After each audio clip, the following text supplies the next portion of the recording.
অবাধ, সুষ্ঠু ও বিশ্বাসযোগ্য নির্বাচন আয়োজনে ইসি প্রতিশ্রুতিবদ্ধ বলে জানিয়েছেন প্রধান নির্বাচন কমিশনার এএমএম নাসির উদ্দিন। রাজধানীর আগারগাঁওয়ের নির্বাচন কমিশন সচিবালয়ের সম্মেলন কক্ষে মাসব্যাপী সংলাপের উদ্বোধনী বক্তৃতায় তিনি একথা বলেন। সিইসি বলেন, নির্বাচন আয়োজনের পথে কমিশন অনেকটাই এগিয়ে গেছে।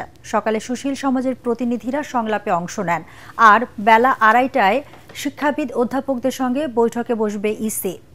সংলাপে 4 নির্বাচন কমিশনার ও ইসি সচিবালয়ের কর্মকর্তারা উপস্থিত রয়েছেন। পর্যায়ক্রমে রাজনৈতিক দল, গণমাধ্যম প্রতিনিধি, নারী নেত্রী, পর্যবেক্ষক, নির্বাচন বিশেষজ্ঞ ও জুলাই যোদ্ধাদেরও সংলাপে আমন্ত্রণ জানানোর কথা রয়েছে। ওয়ালটন এখন দেশের সীমানা পেরিয়ে পৌঁছে গিয়েছে 50টিরও বেশি দেশে। ওয়ালটন, ঘরে ঘরে, বিশ্বজুড়ে।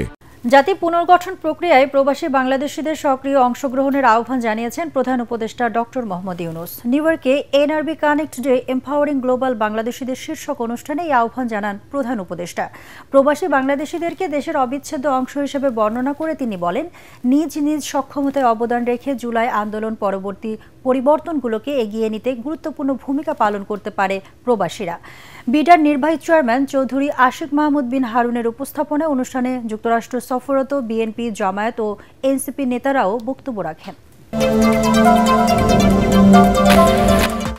স্কুল ছাত্রী ধর্ষণের প্রতিবাদে স্থানীয় সংগঠনগুলোর ডাকে খাগড়াছড়িতে অনির্দিষ্টকালের সড়ক অবরোধ চলছে। তবে এই পর্যন্ত কোনো অপ্রীতিকর ঘটনার খবর পাওয়া যায়নি।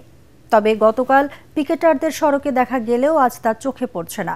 শনিবার খাগড়াছড়িতে সহিংসতার পর আতঙ্কে সাধারণ মানুষ ঘর থেকে বের হচ্ছেন না। কেউ বের হলেও আইন শৃঙ্খলা বাহিনীর তল্লাশির মুখে পড়ছেন। এমনকি শহরতলির দোকানপাটও খোলেনি। এদিকে পরিস্থিতি নিয়ন্ত্রণে খাগড়াছড়ি পৌরসভার সদর উপজেলা ও গুইমারায় অনির্দিষ্টকালের জন্য 144 ধারা বহাল রেখেছে প্রশাসন।